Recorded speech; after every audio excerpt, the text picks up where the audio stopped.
Yes, my dear students, today we will be doing the ball poem. Right, so let us read this before beginning with our poem. A boy loses a ball. एक लड़का होता है, उसमें इसकी जो लड़के की ball है वो गुम जाती है. ठीक है, खेलने वाली बॉल जो आप खेलते हो, जैसे क्रिकेट मैच खेलते हो आप, वो बॉल उसकी गुम जाती है. He is very upset. अब वो बहुत अपसेट है. A ball does not cost much. Ball की कीमत बहुत ज़्यादा नहीं है. Nor is it is difficult two by another ball. और ना ही ये डिफ़िकल्ट है कि दूसरी बॉल ख़रीदना बहुत मुश्किल काम भी नहीं है. Why then is the boy so upset. तो अब ये बॉय इतना अपसेट क्यों है, इतना परेशान क्यों है. ठीक है, तो अब वो पता करने के लिए हम ये पोएम पढ़ेंगे. ठीक है, और इसमें क्या है, read the poem to see what the poet thinks has been lost and what the boy has to learn from the experience of losing something. हमने इस पोएम के ज़रिए अब ये पढ़ेंगे कि जो उसकी बॉल गुमी, उसका उसकी लाइफ में क्या इंपॉर्टेंस है, मतलब उससे उसको क्या चीज़ सीखने को मिल रही है, उसका क्या एक्सपीरियंस उसने इससे जो है उसको मिलेगा इस चीज़ से. ठीक है, उसकी बॉल गुम जाने से. So let us begin. What is the boy now who has lost his ball. तो अब वो लड़का क्या है जिसकी बॉल गुमी. कौन सा लड़का जिसकी बॉल गुम हो गई. ठीक है. What is he to do. अब वो क्या करेगा. ठीक है. I saw it go. अब जो, ठीक है, हमें बताया जा रहा है कि जो देख रहा है उसको, जो ऑब्जर्व कर रहा है पोएट, ठीक है, वो क्या कह रहा है कि मैंने वो बॉल को जाते हुए देखा. ठीक है, कहाँ जाते हुए, मैरिली बाउंसिंग. जो बॉल थी वो बाउंस करते हुए डाउन द स्ट्रीट, स्ट्रीट की तरफ से, रोड के पार से कहाँ गई. देन मैरिली ओवर, बहुत तेज़ी से, ठीक है, झूमती हुई किधर चली गई. There it is in the water.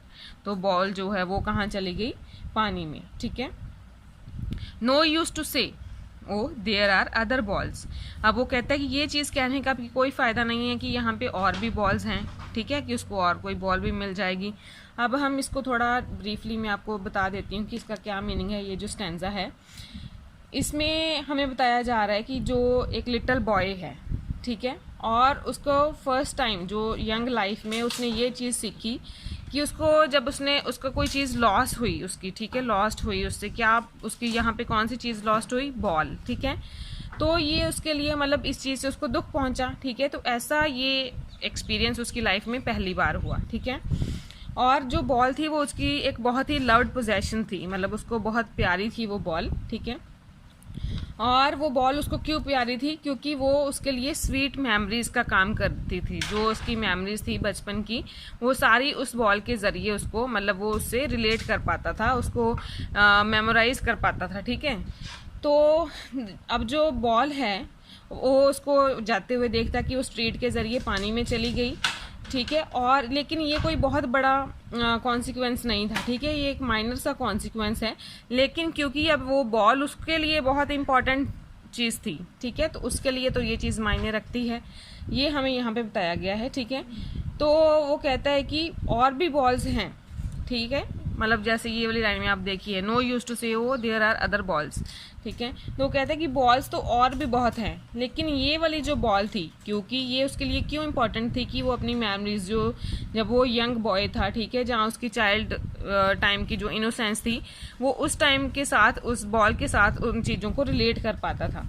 तो इसलिए ये बॉल उसके लिए इम्पॉर्टेंट थी. ठीक है, तो अब वो सेम बॉल तो उसको नहीं मिलेगी अगर वो दूसरी खरीदेगा, तो उसकी जो मेमोरीज थी वो तो पहले वाली बॉल के साथ ही जुड़ी थी ना, तो इसलिए उसको बहुत दुख हुआ. ठीक है, और फिर क्या है, फिर हम सेकंड स्टैंजा पे आ जाते हैं. An ultimate shaking grief fixes the boy as he stands rigid trembling staring down all his young days into the harbour where his ball went. ठीक है, I would not intrude on him a dime, another ball is worthless now. ठीक है, तो अब यहाँ तक हम पहले देख लेते हैं. तो अब क्या हो गया कि वो जो बॉल थी वो बाउंस करते हुए कहाँ गई, हार्बर में, पानी में चली गई. ठीक है, तो अब जो बॉल है, वो बॉल की वजह से जो बॉय है वो बहुत ज़्यादा ट्रबल्ड है, बहुत ज़्यादा दुखी है. ठीक है, तो वो क्या करता है, एकदम से स्टिफ होके, मतलब जैसे आप अकड़ जाती है आपकी बॉडी, तो उस तरह से वो स्टिफ होके जो है वो खड़ा हो जाता है. ठीक है, as he stands rigid trembling. ठीक है, ट्रैम्बल करती है उसकी body, while staring at his ball, और वो बॉल को देख रहा है, और वो जो ग्लूमी वाटर है, जो गंदा पानी है, उसके बीच में उसको बॉल तो दिखाई नहीं दे रही, वो बॉल नहीं फाइंड कर पा रहा, लेकिन जो बॉय है वो बहुत डीपली अफेक्टेड है, जो कि उसकी बॉल का लॉस हुआ, तो उससे उसको बहुत ज़्यादा जो है वो प्रभावित है इस चीज़ से, ठीक है। एंड क्योंकि इस बॉल से वो काफ़ी समय तक जुड़ा हुआ था, बहुत लॉन्ग टाइम से वो इसके साथ, इस बॉल के साथ टाइम स्पेंड कर रहा था। जब बॉल बाउंस हुई पानी में, तो उसकी जो चाइल्डहुड की सारी मेमोरीज थी वो उसकी आंखों के सामने आने लगी कि मैंने अपना बचपन जो है इस बॉल के साथ कैसे बिताया, तो वो सारी चीज़ें उसकी आंखों के सामने जैसे एक मूवी की तरह प्ले होने लगी, ठीक है। अब उसके बाद है, और उसको क्या रियलाइजेशन हुआ कि ये जो मोमेंट्स थी जो मैंने उस बॉल के साथ बिताई, जितनी भी मैंने मेमोरीज बनाई, ठीक है, जो मेरी बचपन की इनोसेंस थी, जब मैं अपने फ्रेंड्स के साथ खेलता था, तो वो अब वापस नहीं आएंगी, ठीक है। जैसे कि वो बॉल अब वापस नहीं आएगी, तो वो चीज़ें भी वापस नहीं आएंगी। तो जो है पोएट कहता कि मैंने उसको इसलिए जो मनी है वो ऑफ़र नहीं किए, ये देखिए, ठीक है, यहाँ पे a dime and other ball, dime means currency होता है, ठीक है, करेंसी जैसे इंडियन करेंसी होती है, ऐसे ये भी डाइम करेंसी है। तो वो कहता है, पोएट क्या कह रहा है कि इसीलिए मैंने उसको मनी ऑफ़र नहीं किए, और ना ही दूसरी बॉल मैंने उसको ऑफ़र की, ठीक है, कि दूसरी बॉल जो ले आएगा, क्योंकि ये अब वर्थलेस है, उसके लिए वही बॉल मैटर करती थी, क्योंकि उसके साथ उसकी मेमोरीज जुड़ी हुई थी, ठीक है। यहाँ तक क्लियर है। अब हम नेक्स्ट स्टैंजा देख लेते हैं। Now he sense his first responsibility in a world of possessions. People will take balls. Balls will be lost always, little boy. And no one buys a ball back. Money is external. तो अब क्या है कि जब वो उस gloomy पानी में देखता है, ठीक है, जिसमें से उसको बॉल नहीं दिखाई देती, तो उसको इस चीज़ से अपनी फर्स्ट रिस्पॉन्सिबिलिटी जो है वो रियलाइज़ होती है, जो उसकी जिम्मेदारी होती है फर्स्ट, वो रियलाइज़ होती है कि इस चीज़ से उसको क्या सीखने को मिलता है कि ये जो वर्ल्ड ऑफ पोजेशंस है, मतलब यहाँ पे हम बोलते हैं कि ये चीज़ मेरी है, ठीक है, ये कार मेरी है, ये घर मेरा है, और ये मम्मी पापा मेरे हैं, हम ऐसे बोलते हैं, ठीक है। तो यहाँ पे क्या है कि हमें जो लड़का है, पोएट कहता है कि उसको ये चीज़ सीखने को मिली कि इस जो वर्ल्ड ऑफ पोजेशंस में कुछ ना कुछ आता जाता तो रहेगा ही, ठीक है। जैसे उसकी बॉल का लॉस हुआ, तो ये नहीं है कि अब वो जीना ही छोड़ दे, उसको इससे कुछ सीखना है, ठीक है, और उसको फिर से आगे बढ़ना है। तो वो कहता है कि उसको कुछ ना कुछ तो मतलब ऐसे खोना ही पड़ेगा, जैसे अभी बॉल जो है वो बाकी सारी चीज़ों को भी सिग्निफाई कर रही है कि आज उसने बॉल खोई, तो कल को कोई और चीज़ भी उसको खोनी पड़ सकती है, ठीक है। और कहता है कि हम उसको रिप्लेस तो कर सकते हैं, जैसे उसकी बॉल गुमी तो हम दूसरी बॉल ले सकते हैं, but would never be able two by back the thing that he had lost. लेकिन दूसरी बॉल खरीद सकते हैं, लेकिन जो बॉल गुमी है वो तो नहीं खरीद सकते ना।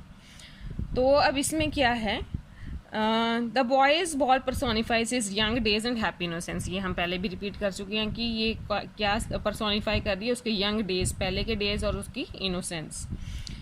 तो इसमें क्या है, अब लड़के को, वो पोएट क्या चाहता है कि उस लड़के को क्या समझ आया कि उसकी जो रिस्पॉन्सिबिलिटी है, अब वो मतलब इस वर्ल्ड ऑफ पोजेशन में उसको ये चीज़ें खोनी पड़ेंगी, आगे भी हो सकता है कि कुछ ना कुछ चीज़ उससे जाती आती रहे, ठीक है। और जो मनी है वो एक्सटर्नल है, यहाँ पे देखो ये लिखा हुआ है ना, मनी इज़ एक्सटर्नल, मतलब मनी जो है वो जो उस बॉल के साथ उसकी यादें जुड़ी थी वो तो नहीं खरीद सकता ना, मनी एक अलग मैटर है, एक्सटर्नल मैटर है, क्योंकि उसकी जो मेमोरीज थी, जो मोमेंट्स उसकी उस बॉल के साथ जुड़ी थी, वो मनी से नहीं आ सकती, ठीक है। और as it cannot buy memories nor can it replace the things that we love, the things that really matter। जो उसके साथ प्यार जुड़ा हुआ था, जो बहुत सारी मेमोरीज थी, वो वापस नहीं आ सकती थी। Let us proceed towards last stanza. He is learning well behind his desperate eyes। desperate यहाँ पे है hopeless, ठीक है। तो वो कहते हैं कि उसकी जो अब उसको कोई उम्मीद नहीं थी कि बॉल उसको मिलेगी, तो इसके पीछे भी उसकी कुछ लर्निंग थी, उसको कुछ सीखने को मिल रहा था।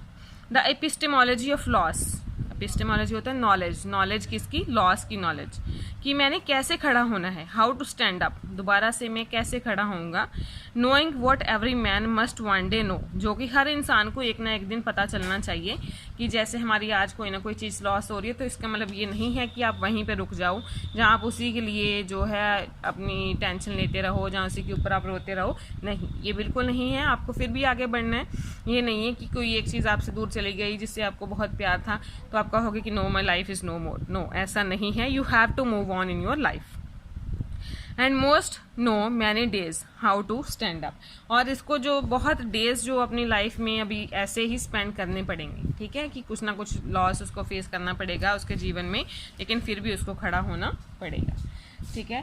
तो एक बार फिर से मैं जो फोर्थ है स्टैंजा वो मैं आपको ब्रीफ में बता देती हूँ। इसमें पोएट सजेस्ट कर रहा है कि जो लॉस ऑफ बॉल है उससे लड़के को ये पता चल रहा है कि उसने वर्ल्ड ऑफ पोजेशंस में कैसे खड़ा होना है, स्टैंड कैसे होना है दोबारा। The boy is learning what it means to lose something, boy को ये पता चल रहा है कि कुछ खोने का मतलब क्या होता है, ठीक है, उसको कैसे एक्सपीरियंस किया उस चीज़ ने। The poet says that knowing that every man has to stand up after such losses, the boy too will learn how to stand up, कि जैसे हमारा कोई लॉस होता है तो उसके बाद हम फिर से खड़े तो हो ही जाते हैं, ठीक है। आपकी मान लो बाइक गुम हो गई तो ये थोड़ी है कि आप वहीं पे बैठ के रोते रहोगे, आपको दोबारा से खड़ा तो होना पड़ेगा, अपने घर तो आना पड़ेगा, आगे तो बढ़ोगे, ठीक है। तो फिर क्या है कि जो सारे लॉस हैं वो हमें पीछे छोड़ के हमें अपनी लाइफ का ट्रू मीनिंग जो है और नेचर, जो लॉस का नेचर है वो हमें समझना पड़ेगा और आगे बढ़ना पड़ेगा। So this is all about this poem.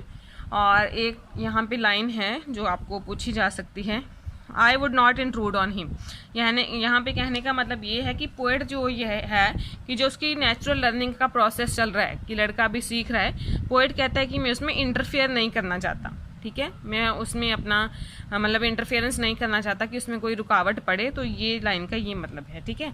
Thank you so much, I hope you all may have understood the poem, thanks a lot.